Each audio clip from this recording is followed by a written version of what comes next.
Our next guest has been on the comedy circuit for a few years, and just last year he waltzed his way onto the dance floor. He certainly did. Before we catch up with comedian Gearoid Farrelly, let's take a look at him in action. Like, 'cause it used to be proper bad to be gay in Ireland. Like, it was illegal until 1993. That was the year we won the Eurovision Song Contest for the second year in a row. Obviously, somebody in government just thought, feck it, in for a penny, in for a pound. Should I just do something? Just, just keep my skills up? And she said, well, listen, if there's a gap on your CV, don't tell them you were doing stand-up comedy. Just say you were in jail. I was in a hotel and I turned on the television and I was just going to flick through and I had the date on the telly and I was like, it's my birthday. Oh. It was on the Saturday, the next day, and you sent me a message at like 7 o'clock in the evening that was, oh my God, Gar. And I was like, this is the apology. And then you followed it with, did you know they're remaking Murder, She Wrote? I couldn't think of a better birthday present than to tell you they're making a remake of Murder, She Wrote, right? Because you love it. I do. I love the way she made that. Niamh Kavanagh made it swing. National treasure made it work for her. Good morning, Gearoid Farrelly. How are you? How are you? I'm good. Yes. Niamh Kavanagh, you're a podcaster, your podcast partner. She forgot your birthday and you told everyone about it. I did. Well, that is a lesson that you just say something in your room on a podcast and it can end up on telly. You always make that. I learned a harsh lesson this morning. But the one thing I didn't know is that you have known, like, you were friends, but you were friends from when you were small. Oh, yeah. Like, myself and Niamh's friendship, like, it was downright creepy. Oh, tell us more. Yeah, when she won, I was like 12 or 13. When she won the Eurovision. When she won Eurovision. In Mill Street. In Mill Street in Cork. And she lived around the corner from us. And I was like, oh, she lives around the corner. I was like, well, obviously we need to be friends. So it was just a case of me going, hi, I'm Gearoid, is Niamh there. And I mean, she took it well. Did you actually go knock at her door? I did, yeah. Yeah, I did, yeah. I mean, I know. Celebrities back then didn't have the protections they have now. Come and knock on my door. But she, like, fair play to her because, I mean, I think if someone did that to me, I'd be like, I'm calling the guards to leave. Yeah. But yeah, we always just kind of stayed in touch, like I'd see her driving into her driveway or whatever, and then she would like send me postcards when she'd go to record her album, and then she'd be running to her house, run like that Gearoid fella's looking at me. Sorry, I'd see her drive into her driveway. You're twitching the curtain. Yeah, just standing outside. But she was always just so lovely, and then as I got older, we just became friends. And yeah, we just then the idea of the podcast started during COVID, and yes. I mean, I'll be honest, I even said it to Head Stuff. I was like, this will be 10 episodes, but it's now been 200 and something. So it's just like people getting their grievances out, the agony aunt and like problems. We are no help to anybody. Like we can only serve to make the situation worse. But I do think that people like having somebody read their problem and go, oh my God, he was a monster. I can't believe he did that. Yeah. We like a little bit of a whine. And I see laughing at stuff as well. I'm like, there's some perspective. It is. Like, if I was of the 5 I've sent in, when you laugh at me, I really do enjoy it. We love an L whine here, though, don't we? Of course we do. Oh, we love an L moan. Niamh is really good at being, empathetic, whereas I'm just a bit like, these people need to get out of their own way here. I'm very cruel. But I think that's why it works, because she over loves and I over hate. It's yin and yang, really, isn't it? When you told her, because I know we've talked to you about this before, but when you told her that when you were on Dancing with the Stars that you were going to dance to in Eurovision week, In Your Eyes. I was really looking forward to that episode because I love that song and the fact that you're such good friends. Yeah. And also... No pressure. Yeah, like, people know Niamh for being, like, the fun, lovely human being that she is. Yeah. But Niamh has opinions. So I knew if I screwed this up... the pressure that week now was by far the most pressure. She was in the audience and she was like, whatever happens, it's grand. I'm like, that's not the way this is going to be. No. But... yeah, it was just felt really emotional or something. And Stephen's choreography to that week was just, it was all like, air grabs and, Everybody who does the show said it's like nearly life-changing. It's an amazing show. Did you find the same?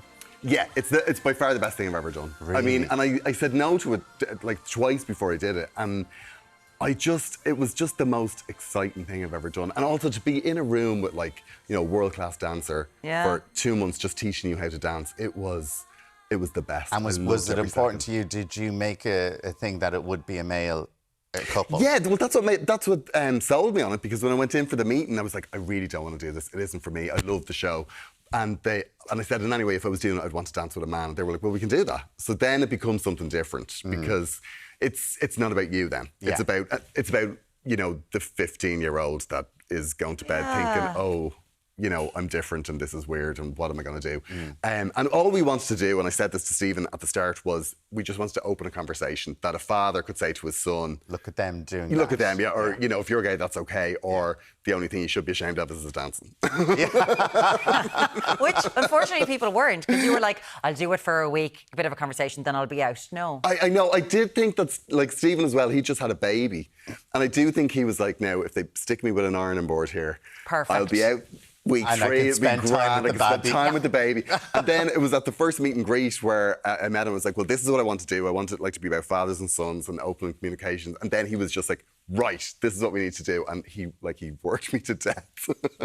You know, every time we took a break, he was like, Gearoid, you need to think of the little gay kids. Oh, stop. Oh, God. That's so sweet. But coming off something like that, which is so incredibly intense, and I know comedians do this all of the time, whether it's our version, the British version, the American version, they're into these crazy touring schedules. Gearóid Farrelly. Well, my tour continued through Dancing with the Stars. Dancing. You were doing it at weekend, on Friday, Thursday, Friday, Saturdays, you'd be doing touring. Yeah. Through Dancing. Yeah. And then you went off and you did your own tour. You're doing Joanne McNally's tour, and you've written a new show that is going on tour. Yeah. Yeah. No. Okay. Yeah. Yeah, so it's a bit confusing. You've just finished with Joanne in the UK, but you're continuing it here. Yeah, we're continuing you're literally continuing this tour. So tell us about that one. Yeah, so what I did was the tour that I was touring early this year, that's doing a UK tour in January. So before that, I'm supporting So what's Joanne. that tour called? That's called Gearoid Rage. Gearoid Rage, and that's talking about you being raging about things? Yeah, being annoyed. And then I've kind of screwed it up because I have to then go back and relearn that show because I've written a new show since. So to relearn that for January, and then the tour that went on sale yesterday is for next September. So you're touring one show and you're writing another one? Yeah. Does they ever get mixed up? When you're on stage and you're going, I only wrote that today, this is not part of this show. If you ever see me taking a drink on stage, it's because I'm like, no idea. I don't know where I am. No idea. No, haven't a clue. Someone heckle me, I'll get out of this. I find that so interesting when I watch comedians. I'm like, oh, have they lost their place? And you got to like find a beat. Yeah, you always find something. How do you get it back? No, it just pops back up. It's because you know yourself, like when you're used to doing something every day, you're kind of going, did I leave the immersion on? No, it's totally fine. Tell us about the new show. So we had Gearoid Rage, which you are still touring in the UK, but over here, your new show is No Pressure. No Pressure. Yeah, I wrote that last summer, and I did a month or preview of it in Edinburgh, and that's kind of just about things that, like, the little worries that we shouldn't worry about. Like what? Well, a lot of it was about my cat being sick, actually, because my darling cat died. Boots, and I'm so sorry. She was the best. But there was a lot of it in that. It was nice to be able to come off the back of that and then go to Edinburgh and go, this is kind of like a little tribute. So it was like, most of that won't be in the show, but it was just, it was a lovely thing to do. Lovely. Yeah. Sorry, if anyone follows you online, that cat was just so unbelievably beautiful. Know how much you loved her. Properly, like, for people who don't have children, their animals are their children. Completely, and it's so hard to explain that to people that have kids. Like, because I mean, your parental instincts just get activated. Like, she slept on my chest every night. Like, I mean, it was, and then all of a sudden she's gone. You're like, and then some people react like it's a dead spider in the shower. The judgment. Is there a little bit when you're kind of like, okay, you don't have to give out to me for loving an animal? Well, I think most people got it, you know, because most people were like, Boots? What? Oh, yeah. But I mean, the emptiness there then. Yeah. Because that's been with you. It's hard. And also, there's definitely things I had to relearn. Like, one of the things that I didn't realise I would have to relearn was how to do social media. Because so much of my like Instagram stories where me going, yeah, I'm on tour here, what do you think, Boots? And then Boots would go, eh. And I go, she doesn't care. Such a good actress. Yeah, she was, oh my God, she was the best straight woman, best in the business. But is it great to be busy then, to sort of keep, you know, some people say, Well, you I had love one being-" baby and you took on another because you had to mind Joanne then. So you were like, do you know what, Boots? I love you so much. Exactly, yeah. Now I'm going to take on another disaster who judges me all the time. Joanne McNally. Exactly, yeah. And we've been having a ball. Oh my God. Like, it has just been, the UK tour has been, it's been unbelievable. Like, it was so different to last time because last time it was just post-COVID. Yeah. So there was no tour managers or anything like that. We were kind of managing it all ourselves. We were going to the wrong train stations and, you know. You were genuinely getting lost. Genuinely getting lost. But yeah, this has been great. And it's so weird because we did it the other way around last time. It was Ireland, then the UK. Yeah. So last night was our first Irish show. And when we came back, like, we've done it 47 times, so we were about knackered. And we came back and it was like, yeah. You were like, it's... But then you hit the Irish audience and it's... Is it different? Oh my God. Is it totally different? I mean, it was last night, the Olympia was just electric. It was phenomenal. Yeah. It's unbelievable. She So much sang you fun. happy birthday. Can you get her down to the Eurovision? How do we do? I don't think I think if she entered the So Eurovision, Niamh it would forgot, be... but she remembered. Yes. I have to say, she had a big deal because I was on stage and she surprised me. She came through the audience. And I genuinely thought it was an evacuation. I was like, oh no, it's a bomb scare. What's happened?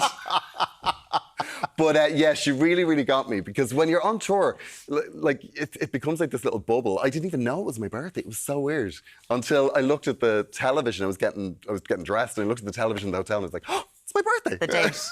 The date. The date. Yeah. The date in a hotel room. God bless him. Grim. Buy tickets to his tour. Oh, This is yeah, so sad. very sad. We need to mind him. We need to mind him. Because tickets to Gearoid's latest show, No Pressure, they are on sale now. It's no pressure. You can go to GearoidFarrelly.com for the full list of dates. And you were doing some serious dates. You're all over the place. And of course, you're with Joanne at the minute as well. Yeah, all over the place. And they've just put on the Cork Opera House and the Olympia. Oh, sorry. Oh, very good. Cork Opera House and the Olympia. Two new venues. I have to say I'm very excited about those ones, yeah. Well, the best Very of luck. posh. Very fancy. Very fancy. The fancy, best of luck Gearoid. with it, Gearoid. Thank you very Always much. lovely to see you. Thanks so much for coming in this morning.